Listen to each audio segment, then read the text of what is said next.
Have you noticed what's happening in Austin right now? Home prices have cooled by nearly 10% over the past year. But here's the twist.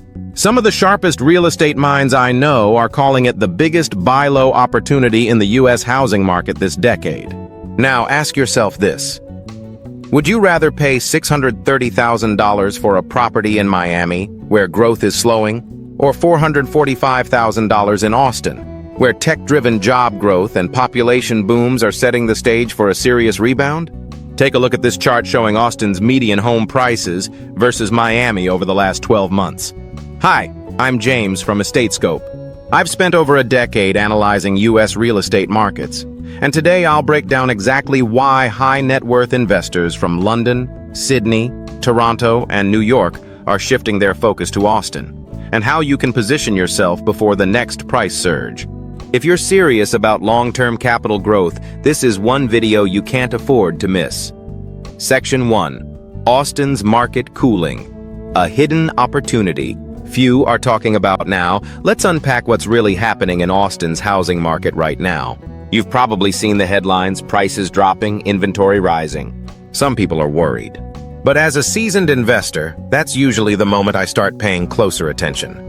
In the last year, Austin's median home price dipped by about 9.2%, settling at $445,000 by late 2024. On paper, that sounds like a red flag, right? But here's the thing. This correction was not only predictable, it was necessary. After years of skyrocketing prices during the pandemic, the market needed to catch its breath. And here's where it gets interesting. Inventory has climbed to 4.1 months, according to What's My Cash Flow. That's a key signal. We've shifted from a red-hot seller's market to something far more balanced. Buyers now have leverage, and that's not something we've seen in Austin for a while. Check this out. Chart, Austin inventory levels versus median price trends, 2022 to 2025. If you've ever tried to buy in Sydney or London during a seller's market, you'll know exactly how painful that can be. Properties fly off the shelf, prices spiral up, and you end up in bidding wars that leave little room for negotiation. Austin isn't in that phase anymore. Right now, it's offering something rare in high-demand cities, time and room to negotiate. And according to Zillow's forecast, prices could rebound by 0.7% by December 2025. It's not a boom, but it suggests we've hit the floor, and that's when smart investors make their move.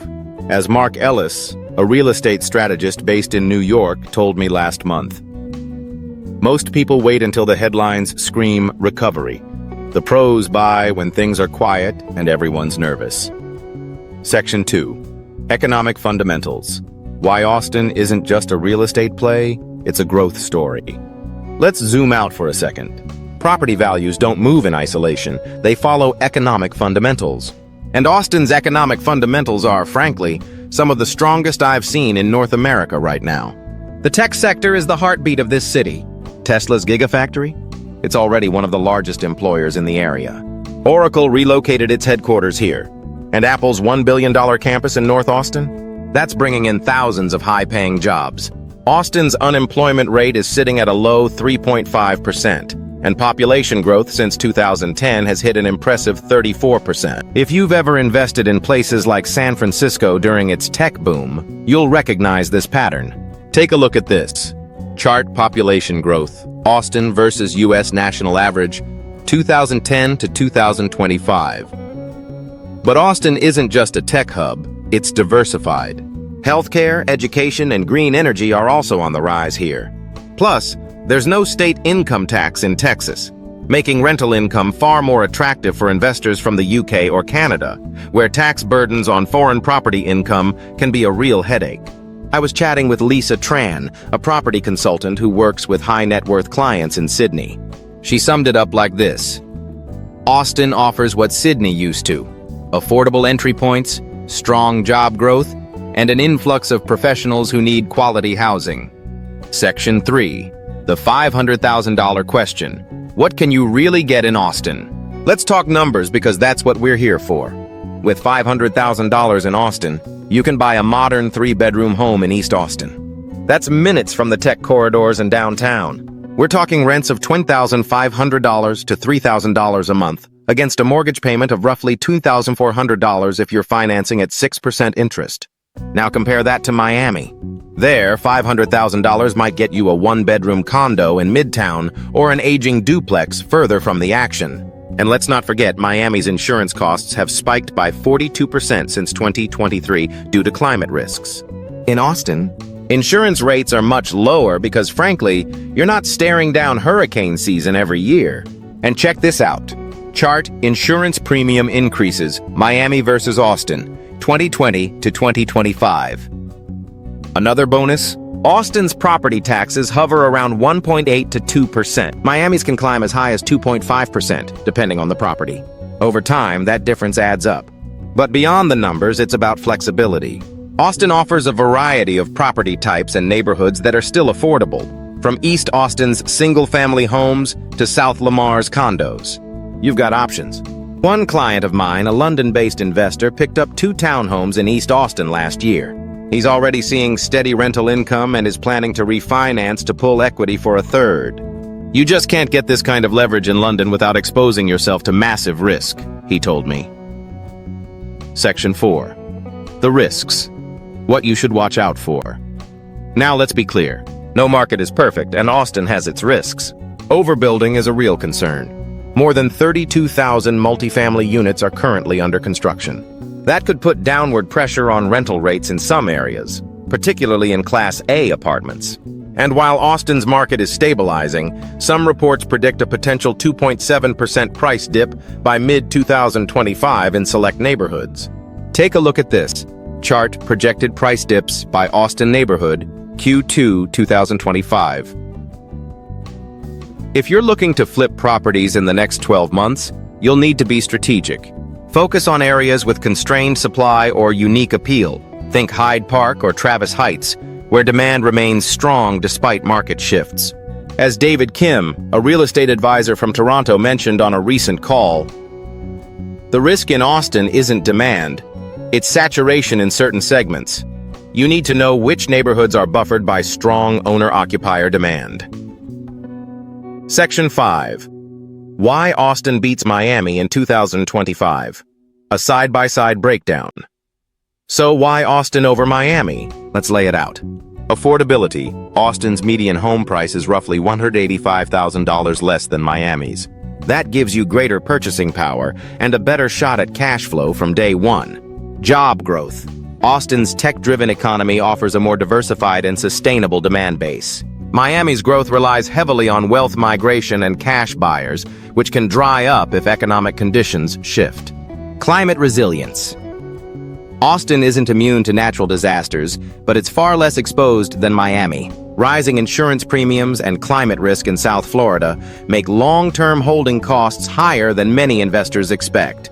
Tax advantages. No state income tax in Texas. Enough said. Take a look at this chart. Total cost of ownership. Austin versus Miami. 2025 projections. One investor I worked with from Melbourne summed it up perfectly. Miami looks sexy on Instagram, but Austin makes more sense on a spreadsheet. So let's bring this all together. First, Austin's affordability advantage is hard to ignore. With median prices at $445,000, you're getting in at a level that allows for both capital appreciation and solid rental yields, without the sky-high barrier to entry you'd face in markets like Miami or even Sydney. Take a look at this chart comparing entry-level home prices, Austin versus Miami 2025. Second, the economic fundamentals here are rock solid. Tech giants, low unemployment, and explosive population growth aren't just buzzwords. They're the engines that drive real estate demand. I mean, think about it. If you've ever tried finding a rental in Palo Alto during the early 2010s tech boom, you know exactly what I'm talking about. Austin's heading in a similar direction, but you're still early. Third, the climate resilience factor. Let's be honest, no one wants to worry about hurricanes wiping out their investment portfolio. Austin's relative safety from natural disasters, combined with lower insurance costs, gives you a long-term edge. Check this out. Climate risk exposure. Miami versus Austin, 2025. And lastly, you've got tax advantages that can't be overlooked. No state income tax in Texas means more of your rental income stays in your pocket. That's a massive win, especially for investors tuning in from the UK, Canada, or Australia, where every percentage point counts. Now, here's the real question. Do you want to wait until the headlines tell you it's safe to invest, when prices have already surged? Or are you ready to act now, ahead of the curve, when Austin still offers buy low opportunities that are few and far between in today's global real estate landscape? Personally, if I had to choose between competing for a condo in Miami's saturated luxury market or locking in a high-potential property in Austin's tech corridor, I know where I'm putting my money. But I'm curious, what's your strategy right now? Are you looking for steady rental income, or are you more focused on long-term capital gains? Drop your thoughts in the comments. I read everyone, and I'd love to hear your perspective. Whether you're investing from London, Toronto, Sydney, or New York, I think this conversation applies to you. And hey, if this video gave you clarity, or at least a fresh angle on your next move, give it a like. Make sure to subscribe because we've got some exclusive deep dives coming up on other US markets that investors like you are starting to circle before the rest of the world catches on. Trust me, you don't want to be the person watching others make moves. You want to be the one making them. I'll see you in the next video on EstateScope.